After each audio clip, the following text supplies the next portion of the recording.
Bonjour nos très chers fidèles de Canal Kin YouTube, heureuse de vous savoir nombreux en train de nous suivre en ce moment. Oezali, question d'actualité. Maman Constance a même dit actualité brute. Ndenge tozo la information wana, ndenge tozo pese la bino. Toza kozo attend ya ko traiter en côté. Donc on vous présente les informations telles que tozo yango. Merci Mingi parce que vous vous abonnez maintenant massivement. Abonnez-vous massivement à notre chaîne YouTube Canal Kin. Abonnez-vous. Merci d'être présent. Aujourd'hui, dans Question d'actualité, nous allons Toko Solola, Nabandeko, parce qu'ils ont une émission à bilingue. Donc, Toza n'a pas invité Nabiso. On va répondre à deux questions. Il y a actualité dans mon colonel. Question il y a Liboso. Que dites-vous de l'union sacrée? Il y a un des osala, maman n'a dit qu'à actualité, Mikolo n'a qu'à RD Congo. Voilà pourquoi Tolinga Bandeko va répondre biso et le konigno bango bazoloba pour na union sacrée. Bamisu sou baza pour, bamisu sou baza contre, mutuna mutazo émettre point de vue naie. Tokoyo kabango, pe question na biso ya mibale auto traité na émission na biso ya lilo. Et ça que dites-vous du tribunal Matatamponyo? Matatamponyo pe apesi point de vue naie. Bandeko ba répondaki to yambaki bandeko na biso ya UDPS to yambi bandeko na biso ya ensemble pe toza na ndeko na biso oyo azali candidat na présidence ya 2028 tolanda ba émission.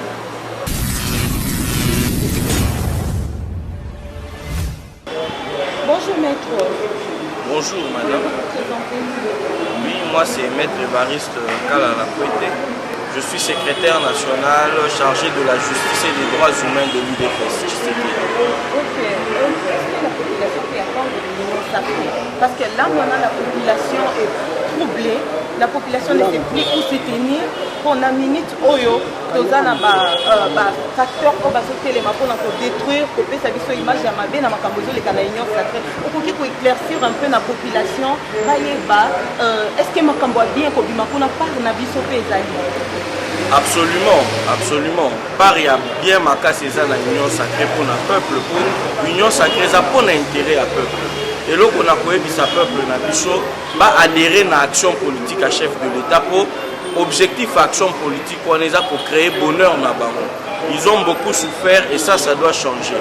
À partir de maintenant, Congolais sont ma chef de l'État, tout ça les lambeaux pour le développement dans le mais la tribune est à Matatamponyo.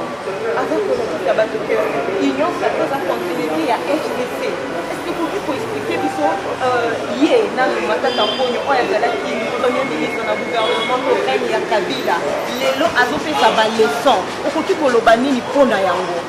Bon, ngai na lingaka pour beta masolo ya batute.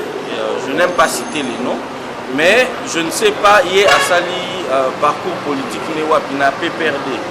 Na évité PPRD ça créer un objectif nini, mais puis sur UDPS objectif autoza qui créé pour na yango et ça l'instauration d'un état de droit, la création du progrès social ya Congo. Na Katia Congo. Aujourd'hui que toza à la tête de l'État, to réaliser le programme na biso ezali l'instauration d'un état de droit pour aimer ma progrès social. Donc on surtout etikalinga na ba formation politique na bangote, mais aujourd'hui c'est l'UDPS qui est à la tête du pays et nous allons réaliser notre projet de société. Mais à nos villes, c'est vraiment important. Pour la réussite de changement en cannabis, il faut qu'on recrute de nouveaux facteurs. Bon, pas nouveau facteur, wana, au qui peut y union sacrée, et ça pose déjà la même idéologie. Il y a un problème de mentalité. Est-ce que mentalité on est conscient? C'est bien ok. Pour ce que je il a la mort à Kotola, Nakati Malala et Kitoko et Kopolitanion. Mais vous ne voyez pas que le mixage joie les a un peu population peut à l'agiter. Merci. Et question nous a Kitoko Mini et là il y a le bosso dans Koloba, union sacrée est église à Simi. L'église a si kabandimino so baloba babongoli motema bayamba kabangona. Mais attention, tous a ba naïveté. Tous a ba naïveté, oya ko se comporter conformément na profession de foi au tosali na union sacrée à cause de la sévèrement sanctionnée. Et je crois que chef de l'État Azan a besoin peuple et croire dans l'action naé parce que azosala nde mosala mpona bango. Oui, l'union fait la force. Donc, on a réussi, il y a un bon cas de Liboso, et bon, il y a un engagement. Absolument. Il y a sa chance d'un président. Mais pourquoi il y a des habitudes? Pourquoi sa chance d'un président? Et on attend quoi? On a déjà la partie politique, les autres, bateau qui est Kabolali, par la carte. Bamisson a commis déjà pour Bourdin, on a réunion en Katimini, déjà, parce qu'il y a moi par poste. Le peuple a fait retrouver des nazo mettre en garde bato nyonso bazoya na union sacrée na idée ya kokomisa ngo partage ya gâteau. Lelo soko olingi okoma mokristo okoloba te kavana koma mokristo Yesu pesanga jimbo. L'union sacrée, c'est une église, c'est une profession de foi. Place tozoloba ke tokosalela kaka intérêt supérieur ya nation. Place tokosalela bonheur ya peuple congolais. Oyo nyonso aligné à poser condition pour travailler pour la nation nae, je crois que place n'est qu'aux à la union sacrée. Est-ce que il dépend non, je crois que l'instance judiciaire na biso faut bazwa makasi ya ko communiquer kapé na population a besoin koyeba dossier songolo esuka kinenge. Et ça, il des photos communiquées pour la baron. Et je demande aussi au gouvernement, au porte-parole du gouvernement, il y a aussi la moussala. Mais la Soudanie a confirmé que le Rwandais ont la même mise sur le sol congolais. Est-ce que vous expliquer les mécanismes, l'analyse et nous connaissons réveiller. Moi, je crois que il faut retenir par état. Et ça rapport à la Nations Unies, mais il faut attendre aussi, il faut faire confiance dans le service à sécurité dans le Bissau. Il faut attendre aussi rapport à la service à sécurité dans le Bissau. Je crois que le rapport existe déjà et que la disposition est prise. Mais en matière de stratégie, de sécurité, tout ce qu'il faut nous se l'obamarater. Parce qu'une stratégie est à l'avance. Mais en tout cas, j'invite la population à continuer à faire confiance au chef de l'État. Merci beaucoup à ton Nations Unies non, mais Nations Unies a copié sa carte d'information. C'est pour Nations Unies, as acteur à travers la MONUSCO. Pour les missions à Nations Unies pour la maintien à paix et tout ce qu'on a donc à Nations Unies, as acteur. Je crois que à aider Bissopé n'engage à l'émission pour mettre fin à mon boulot à Miki aux journalistes. Merci beaucoup. C'est moi qui vous remercie, madame. Bonjour monsieur Lustran, vous allez bien? Oui, ça va bien. D'accord. Nous sommes là pour parler un peu de Makambo et de Kanambo Kanabiso. Les Nations Unies ont annoncé que les Rwandais ont même mise dans le sol congolais. Pourquoi vous expliquer biso likanisi wana balingi ko transmettre nini na kati ya makanisi ya ba congolais? D'abord, Magnalina a rappelé qu'au regard il y a un dernier avis à Conseil de sécurité des Nations Unies, avant-dernier, je voulais dire à 2019, il faut rappeler qu'il n'existe pas de troupes, de rebelles dans le sol congolais, sur le sol congolais. Il existe des agents, des fonctionnaires de l'État rwandais, payés au Rwanda, mais qui exploitent illégalement des ressources naturelles en RDC. Mais pour nous retourner à Marambo et Talévi, infiltration. Conseil de sécurité, il y a instance à l'Ibosoté. Même président de la République. Pardon, pour un agent, est-ce que la preuve est allée? Oui, mais la preuve est allée parce que dans le droit international public, le base juridique international. Donc, la ZALI ratificateur, il y a charte à Conseil de sécurité des Nations Unies. Et nous faisons partie de l'organisation internationale. Et de ce point de vue-là, dans nos structures, institutions internationales, ils ont émettre d'avis, c'est sur base d'enquête. C'est sur base des faits. La preuve, ils ont dit que le rapport est un acte factuel. Ils ont dit théorique. Donc, ceux qui ont dit que le rapport est un rapport, parce que ce sont des preuves par excellence. Mais ce qu'il faut avouer ici est que ceux qui ont plus haut niveau sommet de l'État, nous avons qu'à reconnaître qu'il y a une infiltration. Congolais ne sont pas allés au courant qu'il y a infiltration. Mais pourquoi infiltration? Ils ont continué à se produire à partir du moment où tous les Congolais sont conscients qu'infiltration est allée. Est-ce que vous allez impuissants pour nous démanteler par les hommes? Est-ce que vous allez pas complices? Il y a pas raison ou soit vous trouver intérêt. Parce qu'à partir du moment où mon Konzambo a reconnaître qu'il y a infiltration, il y a mon Bassalini. Parce que l'article 69 de la Constitution est résumé comme garant. Et là, on n'est pas bien garant. Ils allaient comme la tête. C'est un arbitre. Mais comment arbitre dans cette équipe, parce qu'on a des joueurs, soit il y a un complice, soit il y a un mécanisme non sauté, soit il se montre impuissant vis-à-vis du pouvoir, soit il y a un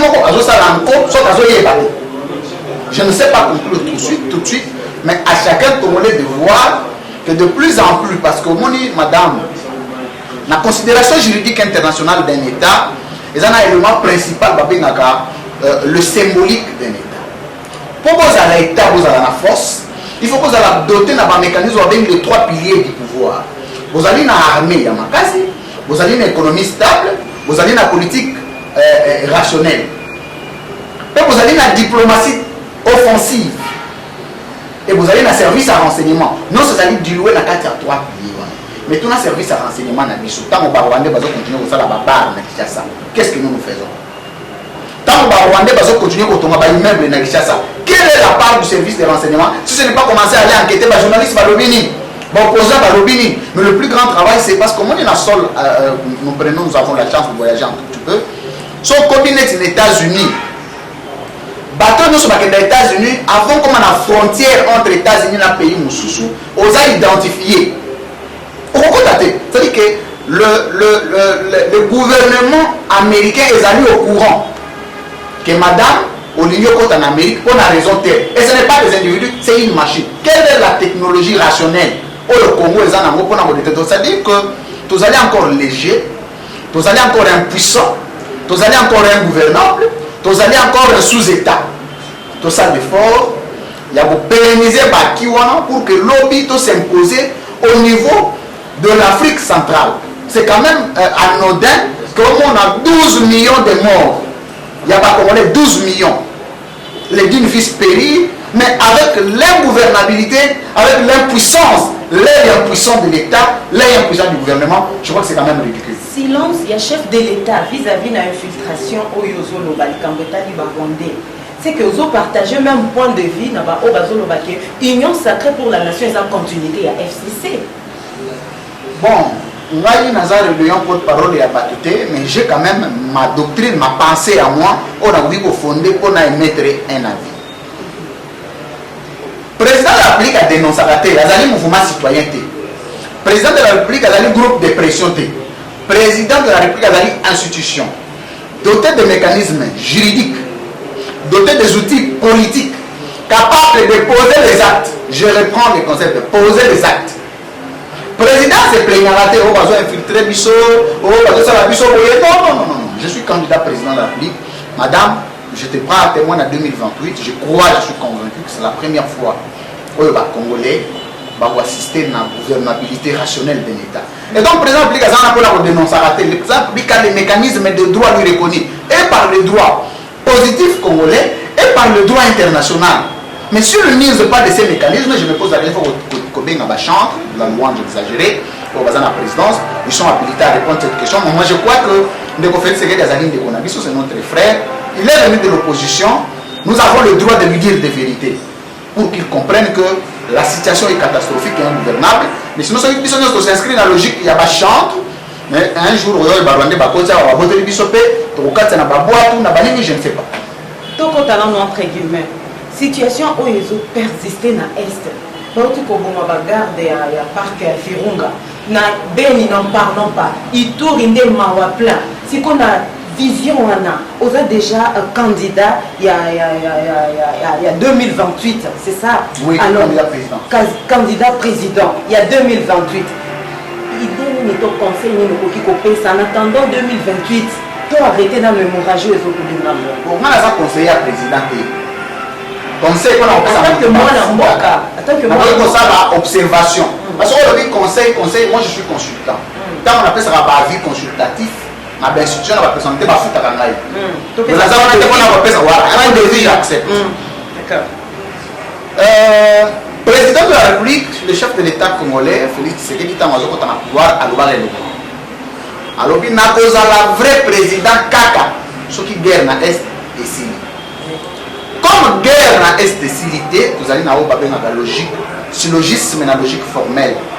Comme guerre dans l'Est et Sili, donc, heureusement, vous comprenez cause à donc c'est une façon de dire que le président est un vrai président guerre dans l'Est et Sili. Mais peut-être qu'il y a des malins, mais malins. Je ne sais pas, mais je sais qu'il a la volonté. C'est qu'il a la volonté de faire. Mais à côté de lui, il manque des hommes intelligents, les hommes capables et pétris du patriotisme, du sens élevé du nationalisme pour la Soumbaye. Il a des gens recrutés par les salons VIP de Bruxelles, de Paris, qui ne savent même pas traiter un courrier, qui traite le courrier avec un problème d'article de français. Donc moi, pour décoller, la situation en Amérique. Mais c'est lui, France, na union sacrée. Le président, il a fait appel à l'union sacrée. Pourquoi pas qu'on compte à Kaka na union sacrée pour adhérer, pour tendre une seconde, mais qu'on a réussi. Si la union sacrée, ça va adhérer, madame. C'est les avats. Tout seul. On a adhéré, il faut qu'il y ait un siège, non? Siège des avats. Mais c'est un parti politique, mais c'est quoi les amis? Bien, on doit beaucoup expliquer. Il faut expliquer dans la salle de l'union sacrée. Il faut retourner dans la bande de l'union sacrée, parce que tu as droit une fiction juridique.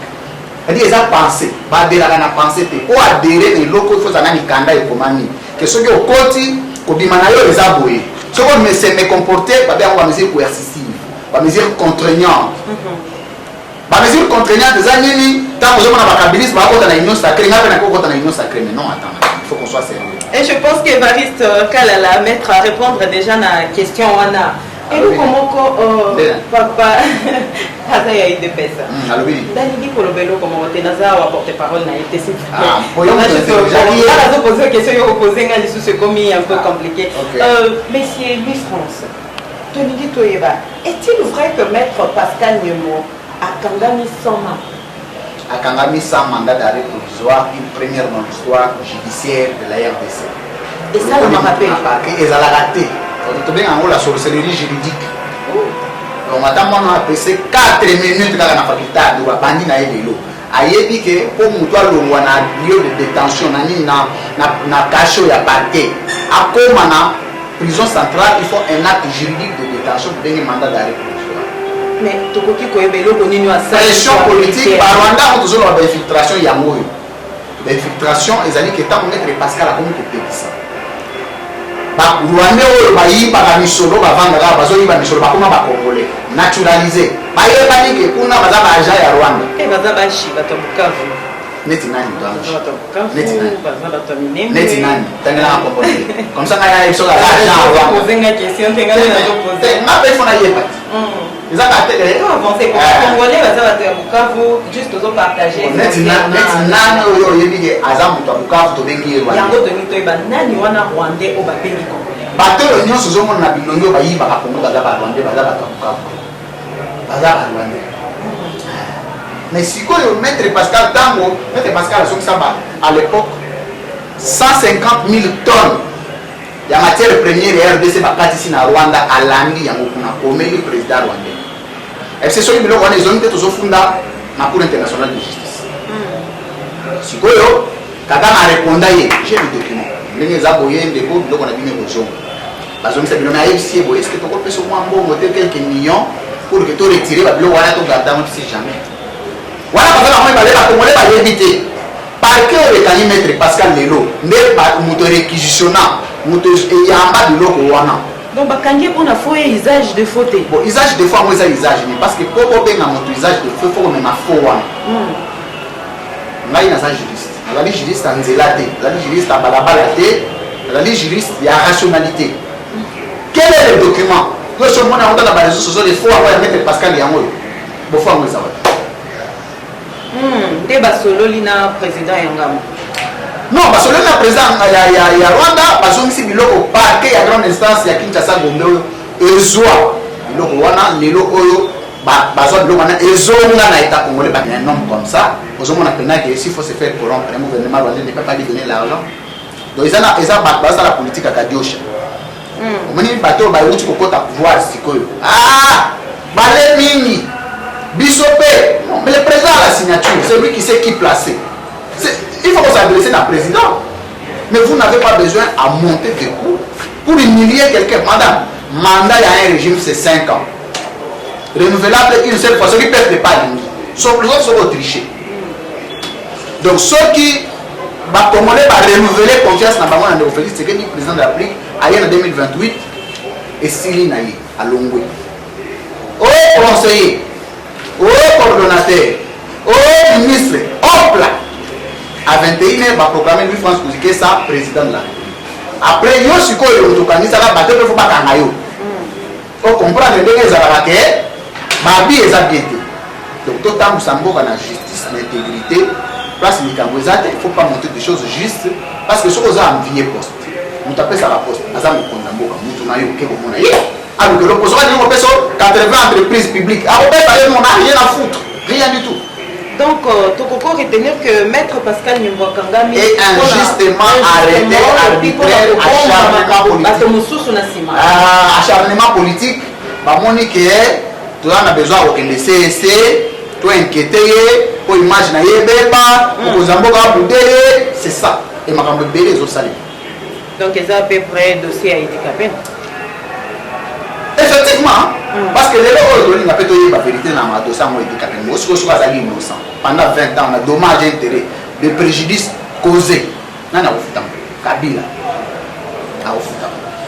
Kabila, vous foutez handicapé. Et maintenant, Sali n'a regretté parce que nous faisons ce qu'il dit, agracier. Il ne fallait pas gracier, il fallait reprendre les procès. Je crois qu'il fallait reprendre les procès pour élargir la chaîne de responsabilité pénale. Parce que dans la chaîne de responsabilité pénale, il y a auteur bazalaka, il y a co-auteur bazalaka, il y a complice bazalaka. Est-ce que il y a complice banane, il y a co-auteur banane. Il faut y avoir la vérité. Est-ce que tant que tu as 20 ans, bon, tu as dit ce qu'on a dans le musée.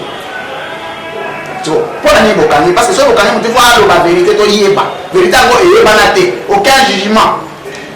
C'est quoi, monsieur Louis France, candidat président de la République, le meilleur président congolais en 2020. Waouh! Message n'est pas ça le peuple congolais parce que dans la minute autant na yo na meyete ils attendent ya ndeko Félix Antoine Tshisekedi. Message n'est pas ça la population. Tous attitude nini vis-à-vis na attitude na biso ezali attitude ya critique dans le respect. Je ne voudrais pas que ma Congolais va s'inscrire dans la logique d'insulte contre le président de la République, c'est notre frère. Il est au pouvoir, je ne vais pas entrer dans les débats politiques. Azawana, Nzamba Poni,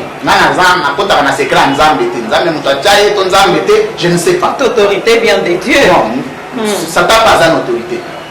Tu es évité, autorité à sa tête, ou tu n'es pas Nzamba. Mais néanmoins, il est le président de la République, notre chef de l'État. Nous devons le respecter. Mais nous ne devons pas l'aider parce qu'on n'est pas l'orphelinat. Il faut les critiquer. À l'endroit de l'émission, tant que nous avons battu, nous avons docteur, savant, limite mais ce que nous demandons, c'est que quand vous critiquez, critiquez avec amour, avec respect, mais critiquez beaucoup critiquer. Critiquer à tous les niveaux, mais dans le respect. Comment est-ce que critiquer dans le respect? Aux amants, on n'a pas de problème. Bonjour Maître Patrick. Madame les journalistes. Vous allez bien? Je vais bien. Oui, ça va.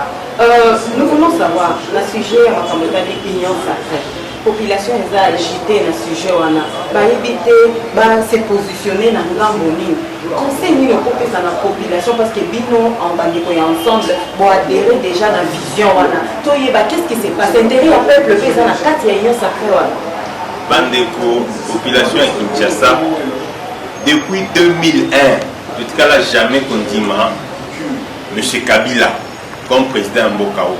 Vous voyez bien comment il y a 2001 président, vous voyez bien comment il y a 2006 président, Vous voyez, soit comme en 2011, président, famille politique n'a pas eu victoire et Papa Tshisekedi. Vous voyez, gestion de Kabila n'a pas dirigé Mboka pendant 18 ans. Le peuple congolais allait là. En 2006, Luka Azwa, changement et été. Espoir à Makassi. Tout ça en 2011. En 2011, Baïba victoire et Papa Tshisekedi. Le bon, problème estalité. Le quoi par le barakenon, le coup la main c'est Sopani. Sopana, Ndimi Yango. Le bon, tout comment, tout Kende Sikoyo en 2018. Donc comme en 2018, l'élection et les Kindenge et les Kaki. Ok, Papa Tshisekedi, Papa Félix Tshisekedi a eu pouvoir.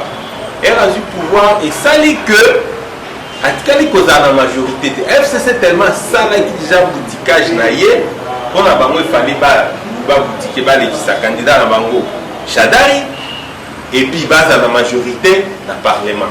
Mais à niveau présidence c'est là qui compliqué qui difficile et impossible pour na Chadari aller. Et d'où papa si c'est Félix Tshisekedi est passé proclamé par la CENI, entériné par la Cour constitutionnelle.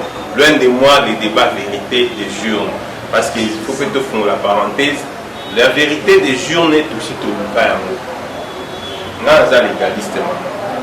Ce qui, au pays, pour le but que non, pour saisir justice. Il faut dire, mais là, justice.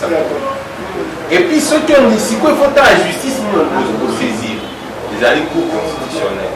Donc, pour constitutionnel, il y a un souka. Si il y a un lobby, il y a un lobby. Biso na niveau ensemble, tu es puissant de Martin Fayulu que to kende, to saisir pour Wanate. Tu es pas qui n'est pas Kabila, qui pour justice et comment qui politisé. Donc, Martin Fayulu accueilli à Salini à saisir. Elle a saisir pour constitutionnel à se prononcer. À boire qui biso pour nous dans la logique il y a Martin Fayulu qui candidat à biso il y a la mouka. Pour constitutionnel à débouter biso. Mais maman, nous sommes légaliste, nous sommes juriste. À partir du moment où tu saisis ça qui est constitutionnel a débouté. Donc il n'y a pas pour la vérité des yeux noirs. Alors voilà, pour répondre au bon mot, on a anticipé, ceux qui vont réfléchir, on a anticipé déjà.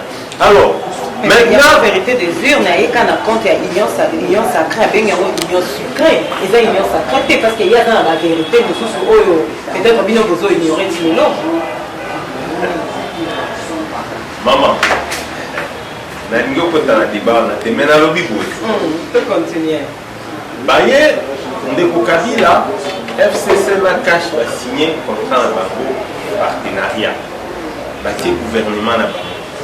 Mais dans mon mboka ministre en fonction azo les Canadiens TV il faut finir le président a critiqué le président de la Atiola président de la République ba membre en parti partenaire va bouda kana cité finalement doit assister à la théâtralisation à état donc gestion des ala quitté mouvement dirigé donc comme côté là il était pas babundé côté là c'est babundé côté peut perdre. C'est que le peuple est de la théâtre, donc sous qu'à faire on a la autopsie. Alors, et ça là que des ans de l'élection on a pour soigner.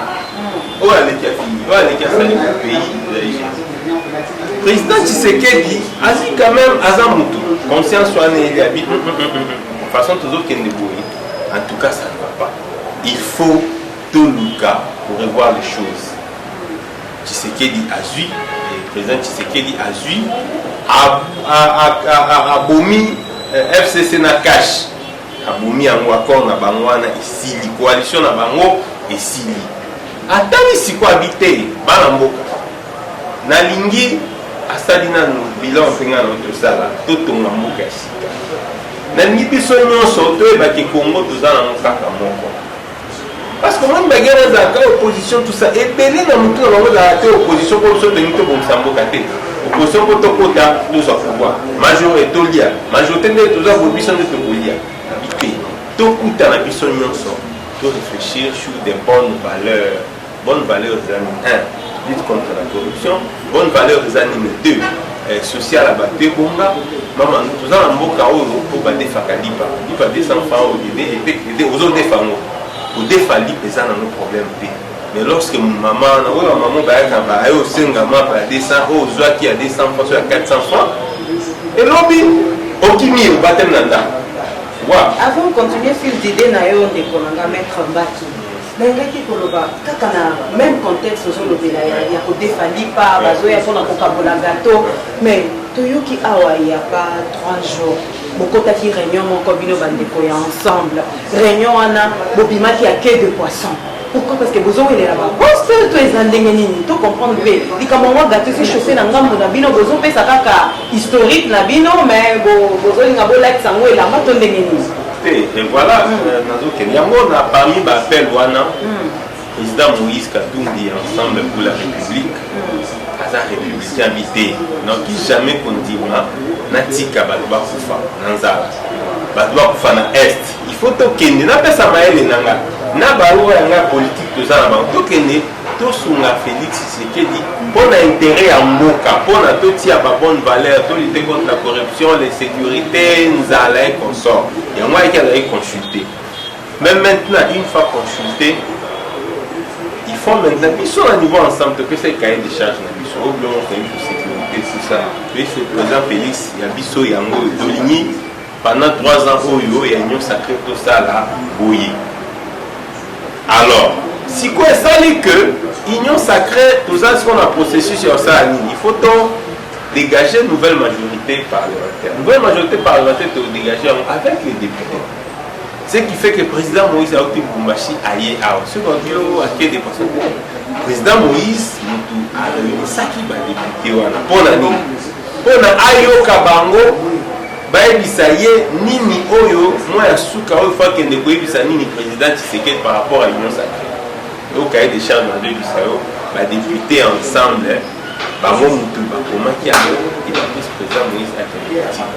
Mais lorsque on va dire union secrète, mais non, je pense que au moins il est là pour critiquer, c'est très facile. Même aujourd'hui, même si à l'époque, Fayou Moutouaza qui est président de la République, tu arrives à le président de la République. Non, tu es dans la même situation parce que Kabila a déjà attracté la majorité. Tout au pire, c'est que même à niveau à la Mouka, il y a un failli à député comme. Non, F2 la Mouka et Sida va député comme. Mais ça poserait toujours un problème. Donc il serait aussi soumis à ça. Et même le président Tshisekedi Lelo, il ne peut jamais avoir la main liée. Il doit toujours faire appel. Parce que la majorité, comment on dit, majorité en fait en réalité, ça c'est mon avis. Ils ont majorité à président Tshisekedi. Ils allaient comme Tolobi, ils ont conscience nationale de Vandi, pour tout ça la Nini, de sa présidence Félix Tshisekedi, pour aller Bakina Walobaka, pour la Kokapubungisa Moka.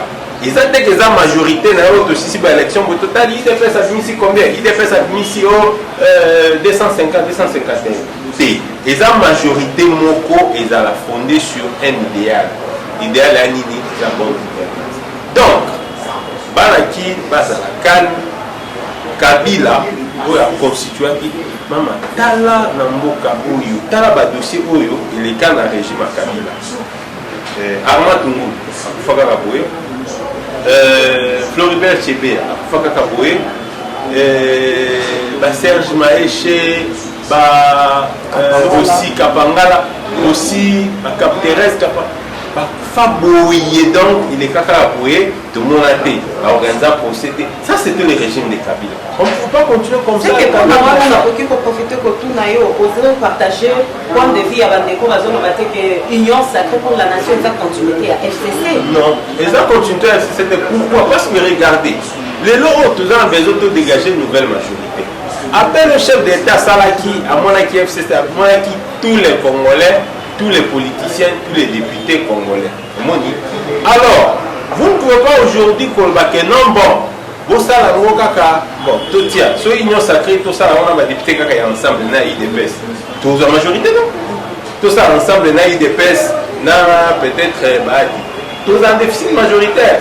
tu as besoin de moto nyonso aye te pour nazwa pouvoir azwaka poste aye non pour ça la mboka même si aza na 1000 députés bon 1000 même si aza na 30-40 députés erakuya bon soki balobi ok lokola eza poids politique na bino boprésente biso motu na bino oyo akosala nini na kosiége awa yango na bato wana tongisi po ifo ezala ya sika moto oyo basite ete na barapport ya bacrime de guerre bacrime de santé moto oyo aa na bonne moralité omoni eza teke moto otala donc nouveau facteur oyo des commentateurs mponyo a démontré na kati ya tribune na ye a expliqué alobi ke non mpona changement ya mboka au Congo mpona réussite ya union sacrée pour la nation il faut korecruter nouveau facteur donc nouveau facteur wana yo ozotanga yango lokondo te matata a mal placé mpona en tout cas sincèrement mpona pesa sur la leçon ça je vous dis la vérité parce que lui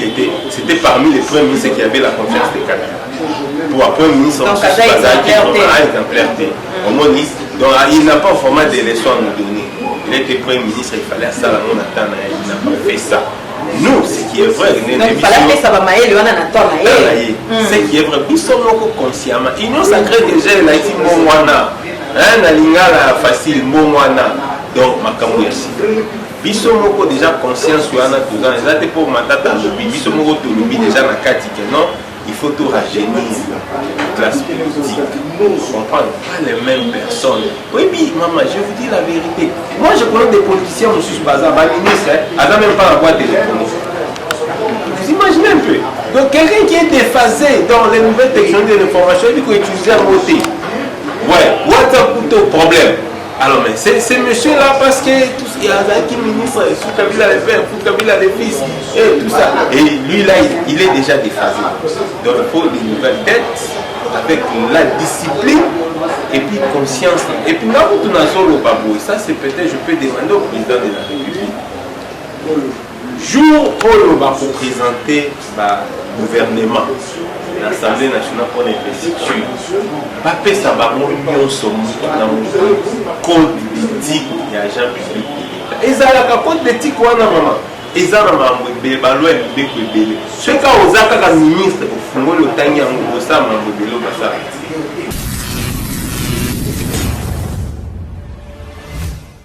Merci beaucoup notre cher fidèle de Canal Kin YouTube. Vous allez qui est Kolanda Bissou. Merci de vous abonner massivement déjà.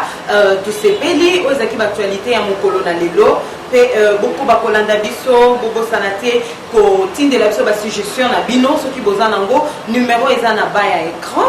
Botin de la biso yango suppose à peine actualité mususu moyen to comme malamboka oyo zate okokipe comme filmer otin de biso yango na WhatsApp ya numéro oyo comme na ba ya écran to ko ba ko traiter yango pe ko lekisa yango. Merci beaucoup pour la fidélité na bino. Bonne année